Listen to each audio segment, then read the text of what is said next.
이런 정책 상품인 디딤돌 대출, 또 보금자리론 대출, 신생아 특례 대출 같은 경우는 DSR을 보지 않고 DTI만 보게 되어 있습니다. 그리고 DTI는 또 60%잖아요. DSR은 40%인데 여기서부터 뭔가 수치가 좀 더 좋아 보이는 것 같지 않습니까? 현재 금리가 4%라고 가정을 할게요. 물론 더 낮은 금리를 받으면 한도가 늘어날 수 있습니다.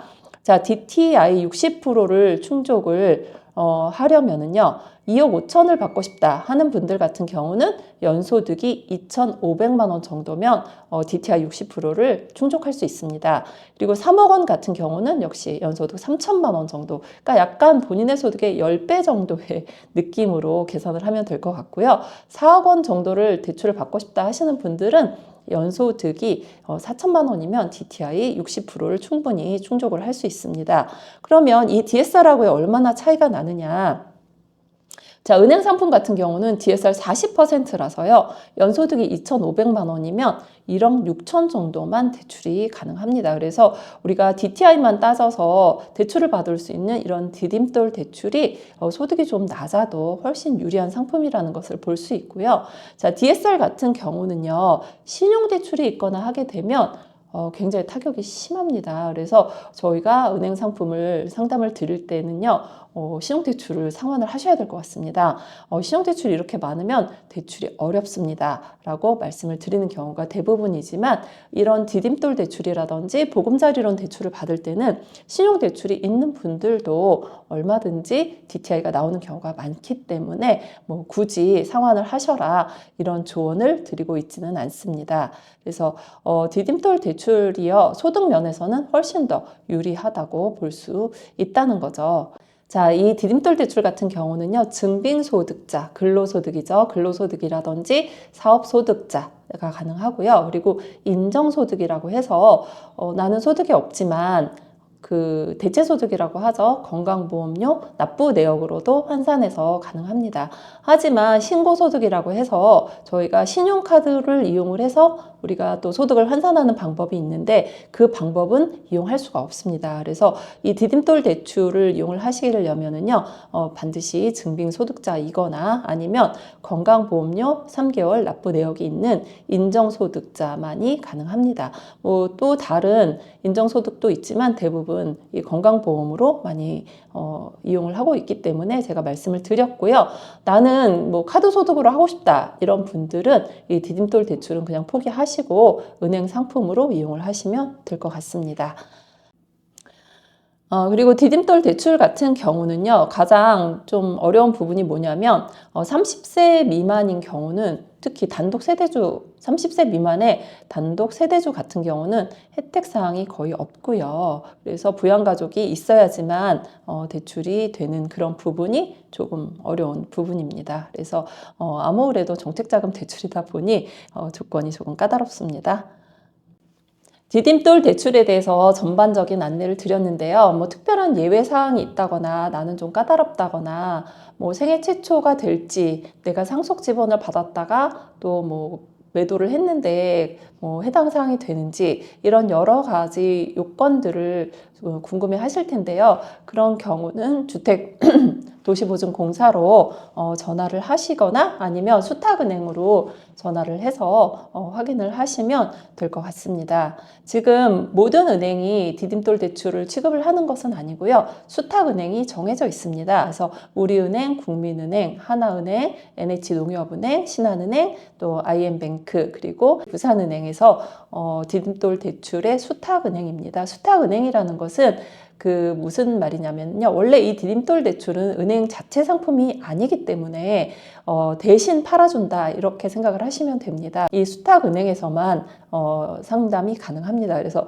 수탁은행이 아닌 기업은행에 가서 디딤돌 대출 해달라라고 하시면 진행이 되지 않습니다. 자산심사를 먼저 하시고 그리고 나서 뭐 수탁은행에서 진행을 도와달라라고 하시면 여러분들이 좀 더 빠르게 진행을 할 수가 있습니다. 현재의 디딤돌 대출에 대해서 약간의 이제 설명을 조금 더 드리려고 하는데요. 12월 2일 날 정부에서는 이제 가계부채가 너무 증가를 하니까 디딤돌 대출에서도 약간의 제한 사항을 발표했었습니다.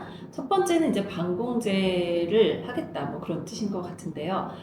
지금 현재 연소득 4천만 원 이하 가구, 3억 원 이하 주택 구입할 때를 제외하고는 서울 수도권에서는 지금 임시지를 쓸 수 없는 그런 상황입니다. 또 언제 바뀔지 모르니까 수시로 체크를 하는 것은 좋을 것 같습니다.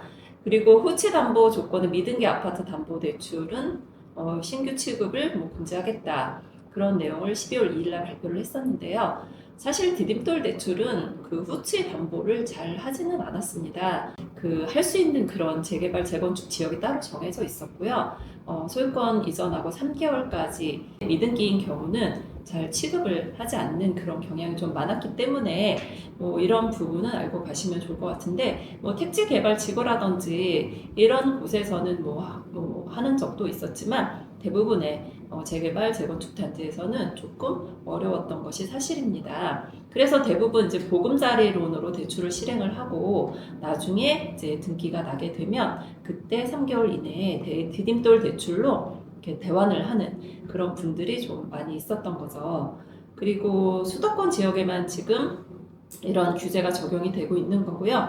세계 최초 주택 구입자 LTV 80% 유지는 진행을 하고 있지만 역시 반공제라든지 후치담보는 제한을 하고 있는 것이 지금의 현 상황입니다.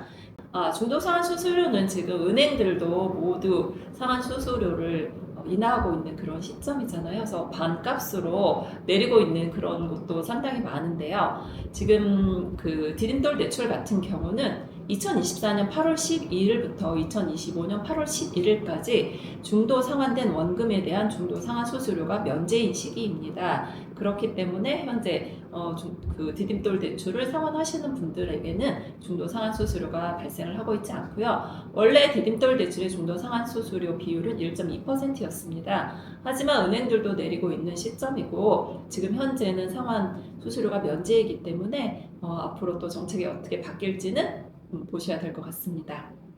요 두 가지 하고요. 그리고 또 몇 가지 질문들이 올라온 것이 있어서 제가 부연 설명을 좀 해드리려고 합니다. 남편 소득이 없다, 무소득이다 이런 경우에 부인 명의로 바꿔야 되느냐라고 말씀을 하는 분도 계시는데요. 남편이 무소득인 경우에 부인 소득으로 인정을 해서 합산으로 하시던지 해서 진행이 가능하기 때문에 그런 걱정은 안 하셔도 될 것 같습니다. 그리고 또 질문 중에 보금자리론을 디딤돌로 대환을 하고 싶다라는 질문이 있었는데요. 그 역시 보금자리론 대출을 받으셨던 분들이 아무 때나 디딤돌로 대환을 할 수 있는 것은 아닙니다. 디딤돌 대출 같은 경우는요, 매매 잔금만 취급을 하기 때문에 매매 잔금일로부터 3개월까지만 취급이 가능해서 보금자리론을 받고 아무 때나 디딤돌 대출로 대환을 할 수 있는 것은 아닙니다. 단 대환을 할 수 있는 것은 제가 조금 아까 말씀드렸듯이 미등기여서 어쩔 수 없이 보금자리론을 받았다가 나중에 다시 소유권 이전이 등기가 되면서 그 보금자리론에서 디딤돌로 대환할 수 있는 그런 시기가 나올 수 있다는 거죠. 그래서 그런 질문에 대해서 제가 또 많은 분들이 궁금해 하실까봐 답변을 드렸고요. 주택도시기금에서는 자산 심사만 주로 하고 대부분의 심사를 수탁은행에서 하고 있기 때문에 은행 담당자하고 잘 상의해서 진행을 하시면 좋을 것 같습니다.